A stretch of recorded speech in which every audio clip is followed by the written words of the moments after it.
हे आडत्यांचे पैसे वाढत जातात. मग आता एक तर मालाची किंमत वाढेल किंवा कमी होईल, म्हणजे एक तर ग्राहकाचं शोषण होईल किंवा शेतकऱ्याचं होईल, पण जनरली शेतकऱ्याचंच होतं. तर केवढे कोटी रुपये होतात ते आडत्यांना मिळत आहेत फॉर नो रिझन. ते कुठचीही सर्व्हिस देत नाहीये. अंबानी आहे, अदानी आहे, टाटा आहे, बिर्ला आहे, कोणालाही नाही. 1 लाख शेतकऱ्यांची 1 लाख शेतकऱ्यांची पण नाही करार करताय. कसं करणार? मग तेलंगणामध्ये आहे ना यांचं TRSचं सरकार. मग TRSने करावं ना, आम्ही इलेक्ट्रॉनिक एक्सचेंज करतो, अर्थ काढून टाका. काही होणार नाही या केंद्र सरकारच्या कायद्याचा फरक परिणाम.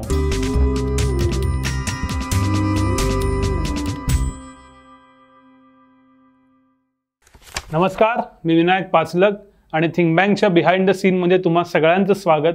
आज जवळपास 6 महिन्यानं पुन्हा एकदा स्टुडिओतून आपण शूट करतोय. तुम्ही गेले 6 महिने 40 झूम इंटरव्ह्यूजना जो प्रतिसाद दिला त्याबद्दल तुमचे मनापासून आभार. पण या न्यू नॉर्मलमध्ये कदाचित स्टुडिओतले इंटरव्ह्यूज आणि झूम इंटरव्ह्यूज हे दोन्ही चालू राहतील. त्याला तुम्ही असाच प्रतिसाद द्याल अशी अपेक्षा आहे. आणि आज आपल्याबरोबर आहेत सुनील तांबे सर, ज्येष्ठ पत्रकार.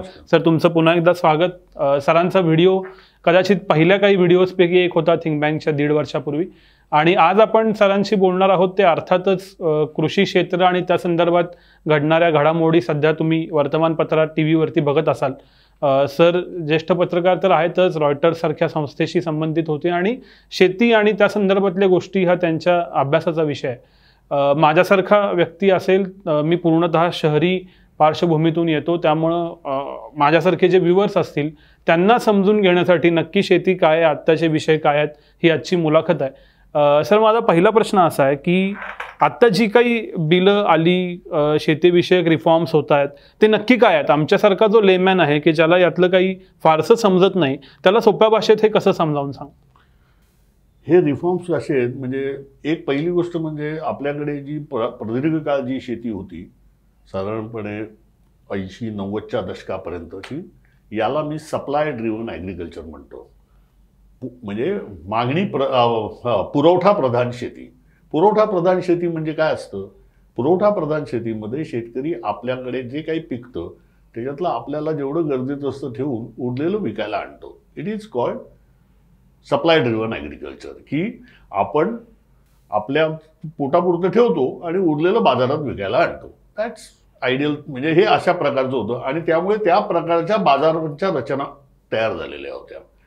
आता मात्र शेतकरी बाजारात काय विकलं जाईल ते पिकवायला लागलेले आहेत आणि हा एक मोठा बदल आहे. याला आपण म्हणतो डिमांड ड्रिव्हन ॲग्रिकल्चर किंवा मागणी प्रधान शेती. उदाहरण सोपं एकदम देतो की पूर्वी किंवा अजूनही मोठी कलिंगड आपल्याला मिळतात, पण आता छोट्या कलिंगड का झाली आहेत? ती जात का शोधून काढली? याचं कारण असं की फॅमिली साईज छोटी झाली आहे, त्यामुळे छोटी कलिंगडं येतात. किंवा आणखीन बाकीच्या ज्या आता ब्रोकोली वगैरे या सगळ्या, म्हणजे आता त्याला एक्झॉटिक व्हेजिटेबल म्हणण्यातही काही नाही, आता त्या बऱ्याच कॉमन झालेल्या आहेत. या का घेतल्या जातात? कारण ते काही शेतकऱ्यांचं रोजचं खाणं नाही आहे. अगोदरच्या ज्या भाज्या होत्या त्यांच्या रोजच्या आहारातल्या होत्या. ब्रोकोली काय त्यांच्या आहारातली नाही आहे, पण ती येते बाजारात. तसंच वेगवेगळ्या याच्याबद्दलही आहे. म्हणजे आता नुसतं तेलबिया जरी धरलं तरी मोठ्या प्रमाणावरती लोक वेगवेगळ्या, पण आता ऑलिव्ह ऑइल लोक घ्यायला लागले. छोटा गट असेल पण तो घेतो ना, याचा अर्थ ती डिमांड ड्रिव्हन ॲग्रिकल्चर होतं. त्या म्हणजे सप्लाय ड्रिव्हन ॲग्रिकल्चरसाठी असलेल्या ज्या रचना होत्या त्या आपण डिमांड ड्रिव्हनसाठी त्या उपयोगी ठरत नाही. त्याच्यामध्ये अनेक घटकांचं शोषण होतं, त्याच्यामध्ये माल वाया जातो, अशा अनेक गोष्टी घडतात. त्यामुळे आत्ताचा जो बदल आहे हा ॲक्च्युली बराच लॉंग अवेटेड होता, बराच आधीपासून व्हायला पाहिजे होता. तो आता होतोय एवढंच. आणि दरवेळेला अशा प्रकारचा त्यावेळेला होतोच. म्हणजे आता जो काही वाद चालू, आणि ती चांगली गोष्ट आहे, लोकशाहीमध्ये नेहमीच चर्चा आणि हे व्हायला पाहिजेत. आपण त्या बिलाकडे नंतर जाऊया, परंतु एक बॅकग्राऊंड म्हणून मी सांगतो की 1968 साली पॉल अहेरलिच या अमेरिकन सायंटिस्टचं एक पुस्तक प्रकाशित झालेलं होतं. त्या पुस्तकाचं नाव होतं पॉप्युलेशन बॉम्ब. आणि ते पुस्तक न्यूयॉर्कमध्ये 3 आठवडे बेस्ट सेलरच्या यादीत होतं. आणि त्या पुस्तकात पॉल अहेरलिच काय म्हणतोय ते बघा. त्याच्यात त्याने असं म्हटलेलं होतं, quote, the battle to feed all humanity is over. सर्व मानवांना, म्हणजे माणसाचा भुकेचा प्रश्न सोडवण्याचा सगळा आता हे जे काही आपला संघर्ष चालू होता तो संपलेला आहे. In the 70s and 80s hundreds of millions of people will starve to death in spite of any cash program embarked upon now. म्हणजे आता आपण कोणताही प्रकल्प सुरू केला तरी पण 70s आणि 80s मध्ये कोट्यवधी लोक भुकेने मरतील असं त्याने भाकीत केलेलं होतं. त्याने भारताबद्दल केलेलं काय म्हटलंय ते पण आहे का. तो भारताबद्दल असं म्हणतो 1968 सालच्या पुस्तकात, I have yet to meet anyone familiar with the situation who thinks India will be self sufficient in food by 1971 असं त्याने म्हटलं होतं. परंतु हे त्याला माहिती नव्हतं की तो जेव्हा हे करत होता, म्हणजे त्याने पुस्तक पब्लिश झालं त्याच्या अगोदरच नॉर्मन बोरलॉग या शास्त्रज्ञाने गव्हाची एक हायब्रिड जात शोधून काढलेली होती. ही जात अनेक किडींचा आणि रोगांचा सामना करणारी होती, स्टर्डी होती. आणि त्याच्याशी लाल बहादूर शास्त्री, स्वामीनाथन आपले आणि सी सुब्रमण्यम त्यावेळेचे शेती मंत्री यांच्याशी संपर्क झालेला होता. त्यांची बोलणी झालेली होती आणि त्याच्यामध्ये त्याची ज्या ट्रायल्स होत्या त्या इतक्या ट्रायल्स होत्या की त्या गव्हाचा रंग कसा बदलता येईल, कारण तो लाल होता तर आपल्याकडचे लोक एवढ्या लाल रंगाची रोटी खाणार नाहीत, तेव्हा त्याच्यामध्ये ते बदल करा. म्हणून तो भारतीयांच्या एकंदर चवीला किंवा त्यांच्या टेस्टला सोयीस्कर कसा, सोयीचा कसा, सुसंगत कसा असेल, या सगळ्या ट्रायल्स तोपर्यंत झालेल्या होत्या. आणि हे पुस्तक प्रकाशित होण्याच्या अगोदरच जवळपास 16,000 मेट्रिक टन बियाणं घेऊन विमानं भारताच्या दिशेने झेपावलेली होती. आणि ही विमानं जेव्हा भारतात आली त्यावेळेला संसदेमध्ये अतिशय घमासांग चर्चा झाली. त्याच्यामध्ये सगळ्या डाव्या पक्षांनी शास्त्री आल्या, सी सुब्रमण्यम यांना विरोध केलेला होता शेती मंत्री म्हणून. शास्त्रीजी त्यांच्या पाठीशी ठामपणे उभे राहिले. आणि त्यामुळे महत्वाची गोष्ट म्हणजे आता ही जी नवीन बियाणे आलेली आहेत ही शेतकऱ्यांना ते तंत्रज्ञान वेगळं आहे. ते नेहमीप्रमाणे आपल्याकडे पंजाबात गव्हाची शेती करतात ते तंत्रज्ञान इकडे वापरता येणार नाही. म्हणून त्याच्यासाठी सी सुब्रमण्यम यांनी ॲग्रिकल्चर एक्सटेन्शन डिपार्टमेंटची स्थापना केली. ते आता सगळ्या राज्यांमध्ये आहे, राज्य पातळीवरही आहे. त्यानंतर त्यांनी फूड कॉर्पोरेशन ऑफ इंडियाची स्थापना केली. कारण शास्त्रींचं म्हणणं असं होतं की जरी शेतकऱ्यांना इन्सेंटिव्ह पाहिजे ना जास्त उत्पादन घेण्यासाठी, म्हणून फूड कॉर्पोरेशन ऑफ इंडिया आणि food corporation of India MSP म्हणजे न्यूनतम समर्थन मूल्याच्या आधारे ती खरेदी करेल अशी हमी शेतकऱ्यांना दिली. आणि पहिल्याच वेळेला उत्पादन एवढं आलं की पंजाबमध्ये शाळांना सुट्या द्यायला लागल्या, कारण तेवढा गहू साठवण्यासाठी गुदामच नव्हती आपल्याकडे. ही सगळी गव्हाची पोती पंजाबातील शाळांमध्ये, पंजाब हरियाणातील शाळांमध्ये साठवण्यात आली. दिस इज हाऊ हे सप्लाय ड्रिव्हन ॲग्रिकल्चर आहे की तेव्हा आपल्याला लोकांच्या भुकेचा प्रश्न सोडवायचा होता, त्यासाठी आलेलं आहे ॲग्रिकल्चर आहे. दुसरं उदाहरण देतो बटाट्याचं. बटाटा आपला जो आहे, आपण जे बटाटे खातो, बटाटे ॲक्च्युली या म्हणजे महाराष्ट्राच्या किंवा कोणत्या हवामान न येणारं पीक आहे. ते पारंपरिक पीक नाही आहे. परंतु भारत स्वतंत्र झाल्यानंतर नेहरूंनी जी स्थापना केली, म्हणजे अगोदर होतं ते पोटॅटो रिसर्च सेंटर, परंतु पोटॅटो हे असं आहे की ती नुसती भाजी नाही आहे, त्याच्यामध्ये सगळ्याधिक कार्बोहायड्रेट्स आहेत, त्यामुळे ते अन्नही आहे. त्यामुळे आपल्याला भुकेशी मुकाबला करायचा असेल तर लोकांना स्वस्तातलं कार्बोहायड्रेट द्यायचं असेल तर बटाटा इज द बेस्ट हे चॉईस. आणि यासाठी याच्या खुफरीला जे आहे पोटॅटो रिसर्च सेंटर यांनी भारताच्या प्रत्येक राज्यात लागवड करता येईल अशा बटाट्याच्या जाती शोधल्या. आणि त्यामुळे आज भारतामधल्या प्रत्येक राज्यामध्ये बटाटा घेतला जातो, अन्यथा ते शक्य नव्हतं. परंतु आज बटाट्याची ही बदलली, डिमांड अशी आहे की आज आपण जास्त पैसे मिळतात ते वेफर्सना मिळतात, चिप्सना मिळतात. पोटॅटो चिप्स वेगळे, त्या जातीचे बटाटे वेगळे आहेत. तर त्या जाती आता त्या डिमांड ड्रिव्हन आहेत. त्या जातींसाठी म्हणजे त्याला जास्त पैसे मिळतात, मग त्याच्यासाठी ती टेक्नॉलॉजी वेगळी आहे. त्या जाती काही पोटॅटो रिसर्च सेंटरने संशोधित केलेल्या नाहीत. त्यांच्या जाती या प्रामुख्याने भाजीसाठी आणि इतर आपले जे पदार्थ आहेत त्यासाठीच्या होत्या. हा शिफ्ट आहे सप्लाय ड्रिव्हन आणि डिमांड ड्रिव्हन मध्ये. आता तुम्ही जो उल्लेख केला ह्याच सगळ्या संकल्पनांचा चर्चा गेले 7-8 दिवस होते. एक म्हणजे FCI, दुसरं म्हणजे MSP आणि तिसरं म्हणजे APMC. तर आता याच्यात मी असंही वाचलं की MSPचा उल्लेख कायद्यात नाही, पण ती एक प्रथा म्हणून किंवा ती एक एक्झिक्युटिव्ह ऑर्डर म्हणून ते चालली जाते. तर हे सगळं नक्की काय आहे आणि आत्ताचं जे चालू आहे सगळी चर्चा ह्याच्याशी ते कसं रिलेटेड आहे? एक पहिली गोष्ट APMC आपण घेऊया, आपण एक एक टप्प्याने जाऊया. APMC म्हणजे agriculture market agriculture produce marketing committee, हं. म्हणजे शेती उत्पन्न बाजार समिती. हं. याच्यामध्ये काय असतं, हे कशासाठी आलं, पहिली गोष्ट ती प्रत्येक, आता शेती हा विषय ना, हा आपल्याकडे घटनेनुसार शेती हा विषय राज्य सरकारचा आहे. हं. केंद्राचा पण आहे, पण शेती हा विषय मुळात राज्य, त्याच्या संबंधातले कायदे राज्य सरकार करतं. हं. तर ह्या ॲग्रिकल्चर ज्या एपीएमसी ज्या आहेत, ॲग्रिकल्चर प्रोड्यूस मार्केटिंग कमिटीज, ह्या साधारणपणे 60च्या दशकात सगळीकडे आल्या. त्याचं कारण काय होतं, वेगवेगळ्या राज्यात, आता माझ्या अंदाजाने बिहार वगळता सगळीकडे होत्या त्या, बिहार आणखीन 1-2 ठिकाणी नव्हत्या. हं. तर त्याचं कारण काय होतं की याच्या अगोदर काय व्हायचं की शेतकरी माल घेऊन कुठेतरी यायचे तालुक्याच्या गावाला किंवा कुठेही, आणि तिकडे असणारे व्यापारी त्यांचा माल घ्यायचे आणि मग बाबा तुला नंतर पैसे देतो, हे करतो, असं करून ते घेऊन जायचे. त्याच्या तिकडे मालाची तोलाई नाही, त्याचं ग्रेडिंग नाही, सॉर्टिंग नाही, साठवणुकीची व्यवस्था नाही, पैसे मिळण्याची हमी नाही, आणि शेवटला असं असतं की प्राइस डिस्कव्हरी झाली पाहिजे ना, मागणी पुरवठा यानुसार काहीतरी किंमत निश्चित झाली पाहिजे. असं काहीच नव्हतं, तो व्यापारी म्हणेल त्या किमतीने घेऊन जायचे ते. आता हे सगळं बंद करावं, एपीएमसी स्थापन करण्यात आल्या की जेणेकरून तिकडे माल ठेवायला जागा आहे, तिकडे बैलगाड्यांना बांधायला जागा आहे, म्हणजे आता तर ट्रक येतात पण त्याची जागा आहे, पार्किंगची जागा आहे, पाण्याची व्यवस्था आहे, ग्रेडिंगची व्यवस्था आहे, सॉर्टिंगची व्यवस्था आहे, तोलाईची व्यवस्था आहे, हमालांची व्यवस्था आहे. असं एक म्हणजे एक बाजारपेठ उभी करणं, हे याच्यामध्ये गव्हर्नमेंटने पैसे इन्व्हेस्ट केले. आता या बाजारपेठेचा खर्च कसा निघणार, तर जे कोणी शेतकरी आणि व्यापारी तिकडे धंदा करतात त्यांनी त्यांच्या त्याच्यातला काही टक्के बाबा कर उपकर काय सेस म्हणतो हे देऊन त्याच्यातनं बाजारपेठ उभी चालणार असं ठरलं. याच्यामध्ये एक हे होतं की हे जे व्यापारी आणि मग तिकडे कसं झालं की मग या बाजारपेठेत व्यापार करायचा असेल तर तुम्हाला लायसन्स पाहिजे, व्यापाराचं लायसन्स पाहिजे, अडतिया म्हणजे कमिशन एजंटचं लायसन्स पाहिजे. या ऍक्टमध्ये कसं झालं की कमिशन एजंटला आपण मान्यता दिली कायद्याने, तर कमिशन एजंट पाहिजे, व्यापारी पाहिजे, हे 2 महत्वाचे.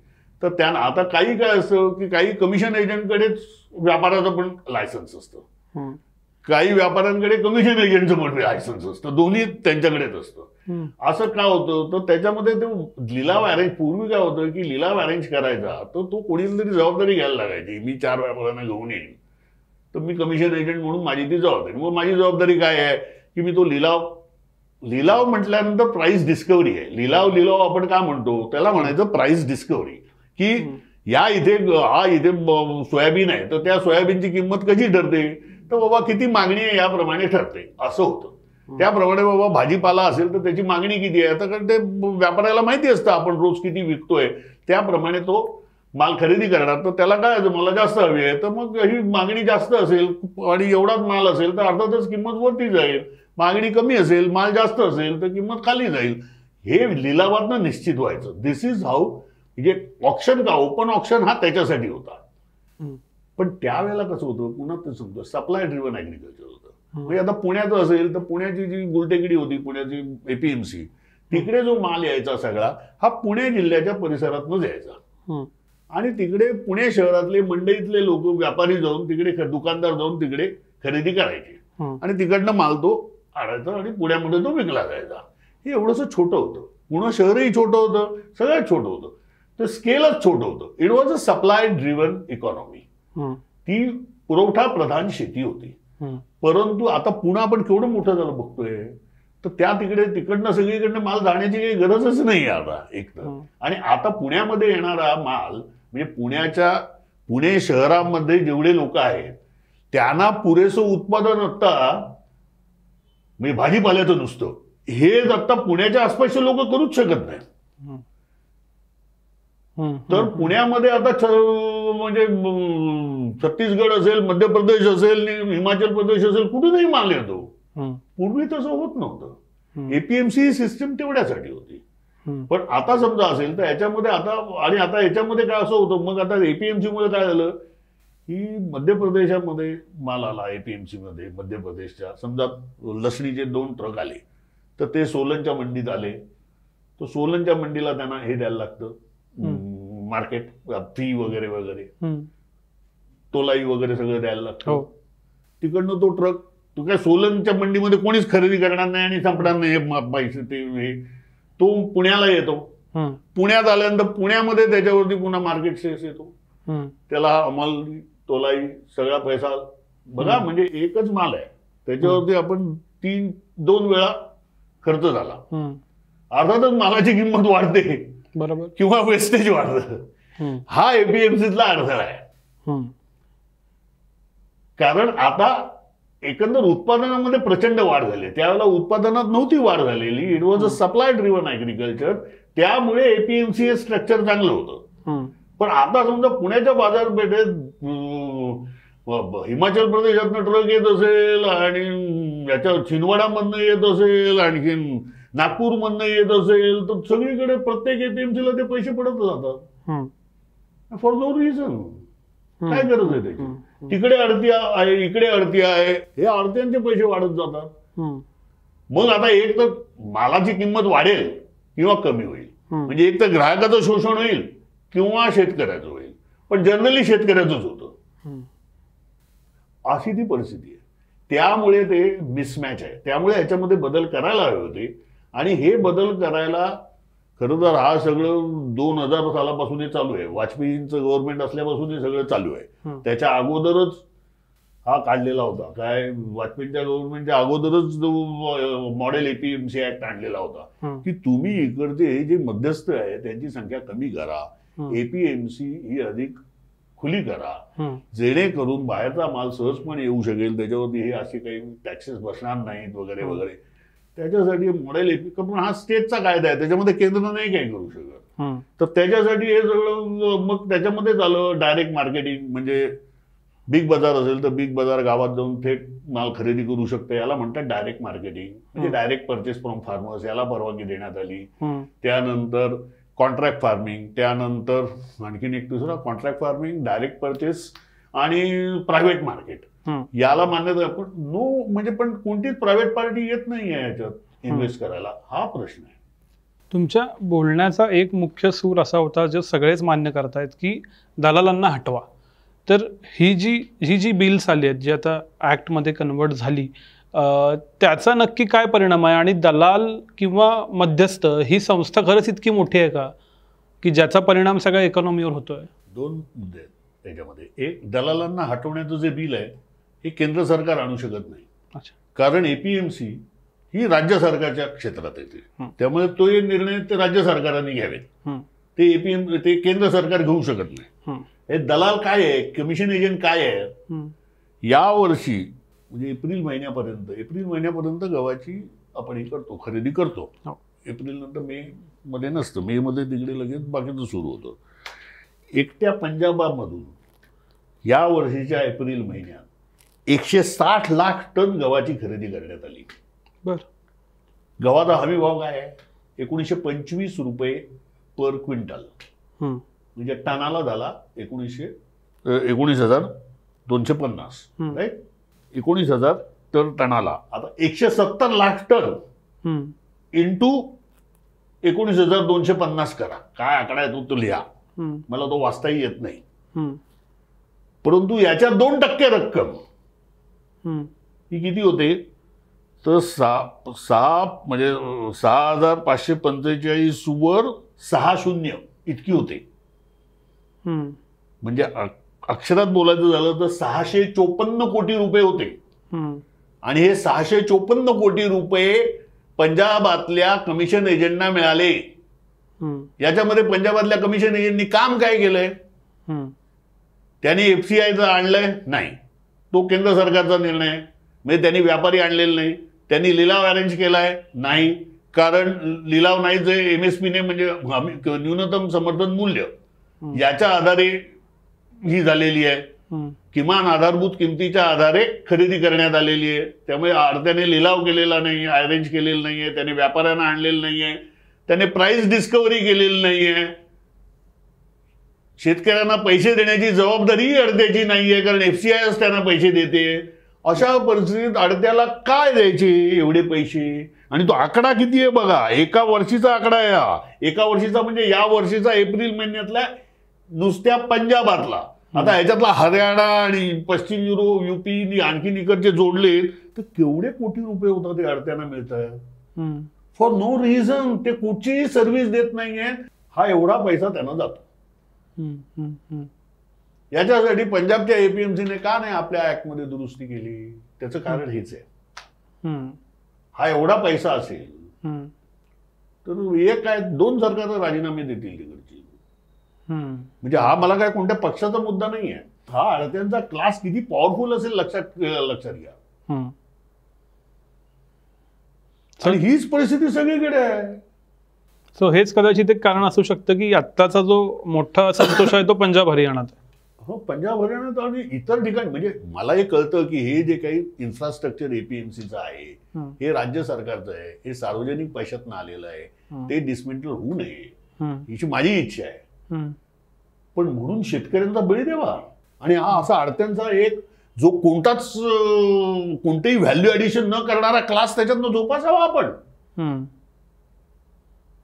हा काय प्रकार आहे. मग एवढे पैसे जे आहेत मी आता म्हटलं इतके कोटी रुपये हे शेतकऱ्यांना द्या ना. हे द्या ना ग्राहकांना सबसिडी म्हणून. त्या लोकांना कशाला देताय तुम्ही. काहीच केलं नाहीये त्यांना. आणि हा एपीएमसीचं तेच मी सांगतोय, जेव्हा असं डिमांड ड्रिव्हन ऍग्रिकल्चरकडे आपण जेव्हा जातो ना तेव्हा हे असे जे वीड आहेत ना, हे तण आहे, हे कापून टाकायला पाहिजे. म्हणजे थोडक्यात आपल्याला नव्या रचनाची गरज आहे. आणि ती का आहे. कारण समजा महाराष्ट्राने आता कायदा केला ना, महाराष्ट्राने कायदा केलेला आहे की एपीएमसीच्या बाहेर विक्री करता येईल. महाराष्ट्राने कायदा केलेला आहे कंत्राटी शेतीचा. महाराष्ट्राने कायदा केलेला आहे डायरेक्ट परचेसचा. महाराष्ट्रात नाही ना आंदोलन. त्यामुळे हे थोडक्यात जे आता केंद्र करायला बघते त्यातलं बहुतांशी महाराष्ट्राने ऑलरेडी केलेलं आहे. ते 3 वर्षापूर्वी. आणि ती आपल्याकडे ती एक प्रोसेस. आता समजा महाराष्ट्रातही हे सुधारण्याला खूप वाव आहे. अजित दादा जेव्हा मागच्या सरकारात म्हणजे कुठचं ते काँग्रेस एनसीपी 9-14 तेव्हा त्यांनी जाहीर केलेलं होतं की आम्ही राज्यातल्या ए ग्रेड का बी ग्रेड ज्या आहेत एपीएमसी आहोत त्या आम्ही इलेक्ट्रॉनिक ट्रेडिंग करणार. ही नाम का काय त्याला म्हणतात ते नंतर ते नॅशनल लेवलचं. याच्या अगोदर यांनी जाहीर केलं होतं. का नाही झाल्या. कारण ई ट्रेडिंग आलं ना की अर्ध्या संपला. अजितदादांचं भाषण रेकॉर्डवरती आहे. त्यांनी ते अर्थसंकल्प मांडताना तरतूद केलेली आहे. इतक्या कोटी रुपयांची त्याच्यासाठी तरतूद आहे. नाही करता आलं त्यांना. आर्थिक तरतूद असूनही electronic exchanges electronic trading system नाही आणली एपीएमसी मध्ये. का नाही आणली. अडते संपतात. तिथे प्राइस डिस्कव्हरी कशी होते की सुनील तांबेकडे इतकं काय माल आहे, काकड्या आहेत, इतक्या टन, त्याचा क्वालिटी वगैरे एव्हरीथिंग इज कम्प्युटर. एव्हरीथिंग ते फीड केलं कम्प्युटरला की कम्प्युटर कॅल्क्युलेट करतो की बाबा एकंदर काकडी अख्ख्या महाराष्ट्रात किती आलेली आहे. वेगवेगळ्या लोकांनी आपल्या डिमांड्स दिलेल्या आहेत. हे म्हणतात एका व्यापाऱ्याने काय 2 टनाची, दुसऱ्याने 40 टनाची, दुसऱ्याने 100 टनाची, कारखान्यांनी इतकी, हॉटेल्सनी इतकी, अशी ही केलेली आहे. डिमांड कळते इतकी आहे. Then computer actually comes up with the right price. बरोबर. संपलं. मग अर्ध्या कशाला पाहिजे. पण हे यांनी केलं नाही. एकाही देशातल्या एपीएमसीने का नाही केलं इलेक्ट्रॉनिक एक्सचेंज ट्रेडिंग सिस्टीम. अडत्यांच्या जीवावरती या एपीएमसी ते चालवत आहेत. याच्या बरोबर अजून एक चर्चा आणि मुद्दा अशी होती ती म्हणजे कॉन्ट्रॅक्ट फार्मिंगची, की आता तुमच्या जमिनीत जाणार अशी एक चर्चा आणि दुसऱ्या बाजूला कॉन्ट्रॅक्ट फार्मिंगचा काही फायदा नाही अशी दुसरी चर्चा. एका बाजूला काय मोठमोठ्या मल्टीनॅशनल याच्यात उतरतील, पैसे येतील, कमी जास्त होतील. तर हा सगळा प्रकार नक्की काय. 2 गोष्टी. बाजाराच्या सुधारणा करायला पाहिजेत की नाही. मी सुधारण्याच्या पक्षात आहे. सुधारणा करायला हव्या. त्याच्यामध्ये एपीएमसी ऍक्ट मध्ये सुधारणा करायला हवी. ऍग्रिकल्चर मार्केटिंगचं जो सेक्शन आहे हा पूर्णपणे ओपन अप करायला हवा याचा मी समर्थक आहे. पण याचा अर्थ मी या बिलाचा समर्थक नाही. या बिलांमधल्या बघा काय काय गमती आहेत. तुम्ही आता म्हटलं कॉन्ट्रॅक्ट फार्मिंग फॅन्टास्टिक. 3 आता ऍक्च्युली बिल आहेत. एक आहे, पहिलं आहे एपीएमसीच्या बाहेर खरेदी विक्री.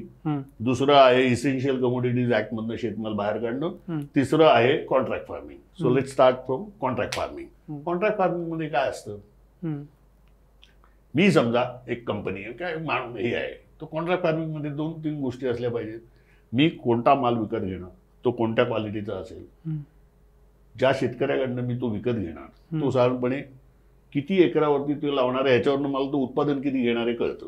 म्हणजे सोयाबीन असेल तर साधारणपणे एकरी 7-8 क्विंटल सोयाबीन येतं हे मला माहिती आहे. त्याप्रमाणे मी त्याच्याशी करार करेन.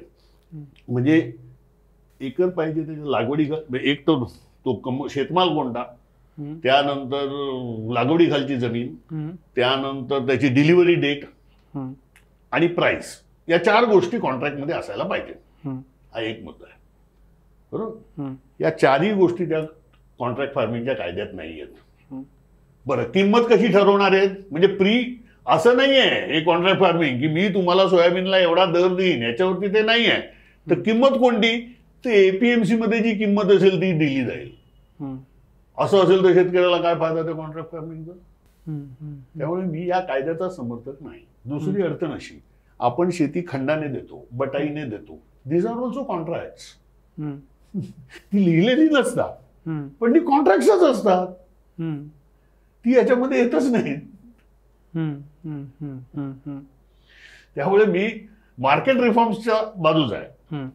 मार्केट बदलली पाहिजे, ते आता आहेत त्याच्यात सुधारणा झाल्या पाहिजे, पण ह्या कायद्याचं मी काही समर्थन नाही.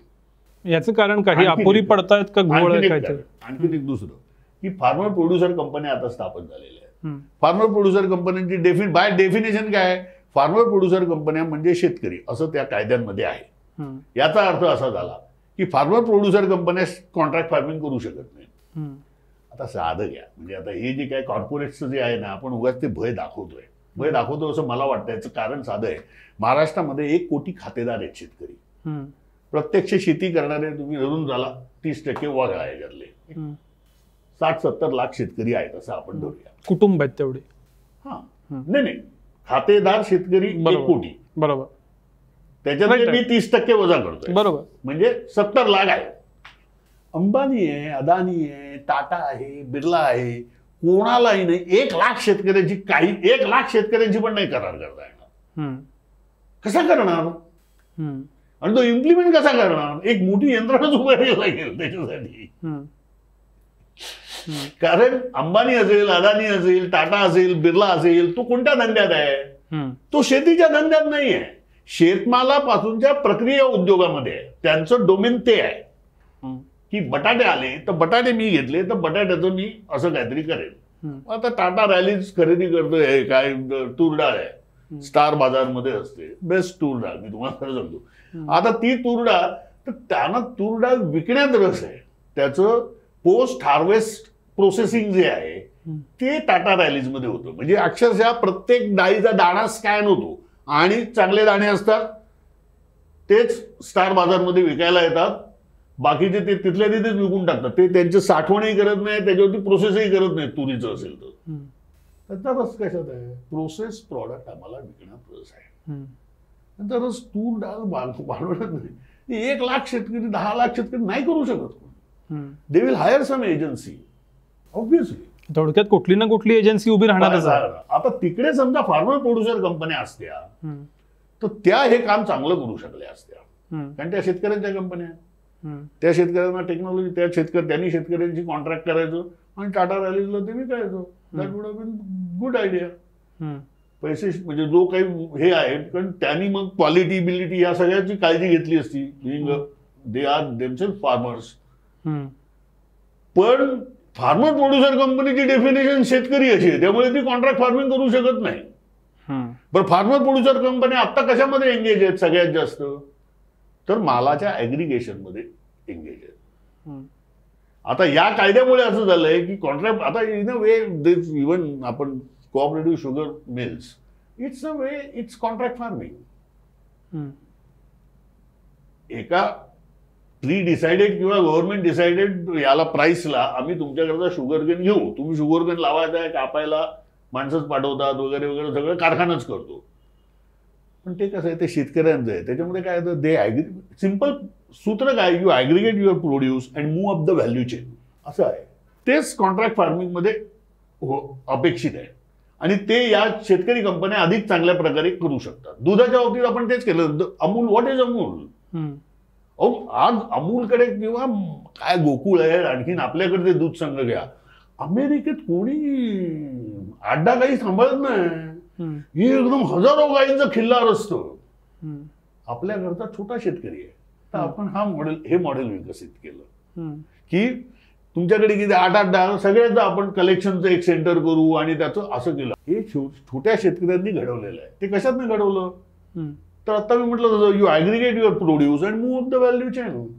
म्हणजे अमूलची स्थापना झाली तेव्हा ऍक्च्युली तो किस्सा फार चांगला आहे. हे आनंदचे शेतकरी यांच्याकडे गेले होते सरदार पटेलांना भेटायला. पटेलांना त्यांनी सांगितलं की आम्ही हे देतो पोल्सन तेव्हा होतो डेअरी. तो पोल्सनवाला आम्हाला काय चांगला दर देत नाही. ते म्हणाले का दर देत नाही? तर ते म्हणाले की काय त्याच्याकडे हे साठवता येतं म्हणजे प्लांट वगैरे आहे तो साठवतो. आमच्याकडे अशी काही सोय नाही आहे आणि आम्ही विकायला पण जाऊ शकत नाही दुसरीकडे. ते म्हणाले तुमच्या प्रश्नाचंच उत्तर आहे कोऑपरेटिव्ह सोसायटी करा असं त्यांनी सांगितलं. म्हणजे ही अमूलची कल्पना त्यांची सरदार पटेलांची आहे. And today it is taste of India. That's the modern way. आता हे करायचं असेल तर Amul is also contract farming. Gokul is also contract farming. Cooperative sugar mills are also contract farming. You aggregate the produce move up the value chain. पण हे करायला या act मधनं शेतकऱ्यांना सुविधा नाही आहे. म्हणून मी मार्केट रिफॉर्म्सच्या बाजूचा आहे पण या ऍक्टच्या बाजूचा नाही आहे. शेवटचा प्रश्न या मुलाखतीचा की मग नक्की आता करायला काय हवं थोडक्यात? एक तर पहिली गोष्ट काय यावरती ना सगळ्यात वाईट असं आहे की आपल्याकडे चर्चाच झाली नाही पार्लमेंटमध्ये. मी हे जे बोलतोय मुद्दे अशा आणखी याच्यामध्येही मुद्दे आहेत. म्हणजे बाजार समितीच्या बाहेर विक्री करायची झाली तर त्याच्यातली मूळ अट काय म्हणजे त्यातली डेफिनेशन ट्रेडरची काय की त्याच्यामध्ये एजंट आहेच. मग तुम्ही आडत्याला कुठे बाजूला काढताय? ट्रेडरच्या डेफिनेशन मध्ये तुम्ही एजंटला टाकत असाल तर आडत्याला बाजूला करतच नाही आहात तुम्ही. ह्या सगळ्या विषयांवरती पार्लमेंटमध्ये चर्चा होऊन जरा नीट झाली असती ना बिल. पण चर्चाच झाली नाही त्यामुळे असले काहीतरी विचित्र कायदे आपल्या डोक्यावरती येऊन पडले. त्यामुळे काय झालंय हे करायला गेले गणपती आणि झाला मारुती असं घडलेलं आहे. आणि त्याला जो विरोध करणारे आहेत तेही एका वेगळ्या कारणासाठी करतात. सर्व सगळ्यात बेस्ट म्हणजे यांना समजा ज्यांना कोणाला या कायद्याला विरोध आहे. उदाहरणार्थ तृणमूल काँग्रेसचा या कायद्याला विरोध आहे. तृणमूल काँग्रेसने त्यांच्या एपीएमसी सगळ्या इलेक्ट्रॉनिक ट्रेडिंग करावं की हे कायदे काहीच करू शकणार नाहीत. मग तेलंगणाचा विरोध आहे. तेलंगणाचा विरोध म्हणजे साधं आहे. बघा आदिलाबादचं कापसाच्या हंगामात आदिलाबादच्या मंडी बोर्डाचं उत्पन्न 15 कोटी रुपये मागच्या हंगामात होतं. त्यांचं वार्षिक उत्पन्न साधारणपणे 360 कोटी आहे आणि खर्च 125 कोटी आहे. आणि ही खरेदी सगळी सीसीआयने केलेली आहे. आता ही समजा बाहेर गेली तर आदिलाबादच्या मार्केट कमिटीचं प्रचंड नुकसान होईल ना. ती सगळं इन्फ्रास्ट्रक्चरवरचा खर्च वाया जाईल ना. मग तेलंगणामध्ये आहे ना यांचं टीआरएसचं सरकार. मग टीआरएसने करावं ना आम्ही इलेक्ट्रॉनिक एक्सचेंज करतो अर्थ काढून टाका. काही होणार नाही या केंद्र सरकारच्या कायद्याचा फरक परिणाम. पंजाबमध्ये काँग्रेसचं गव्हर्नमेंट आहे ना काँग्रेसचा विरोध आहे ना या बिलाला. पंजाबमध्ये करून टाका ना इलेक्ट्रॉनिक एक्सचेंज म्हणजे ट्रेडिंग हे सगळ्या एपीएमसी मध्ये. काही धक्का लागणार नाही ते एपीएमसी ना. तुमचं सरकार आहे ना. Do it. सिंपल. थोडक्यात खऱ्या शेतकरी हितासाठी सगळ्यांनी काम करणं अपेक्षित आहे. असं होईल अशी अपेक्षा करूया. आज तुम्ही वेळ दिलात आणि शेतीसारखा विषय यातल्या सगळ्या कॉम्प्लिकेशन्स आम्हाला सांगितल्यात त्याबद्दल थिंक बँक कडून तुमचे मनापासून आभार. धन्यवाद.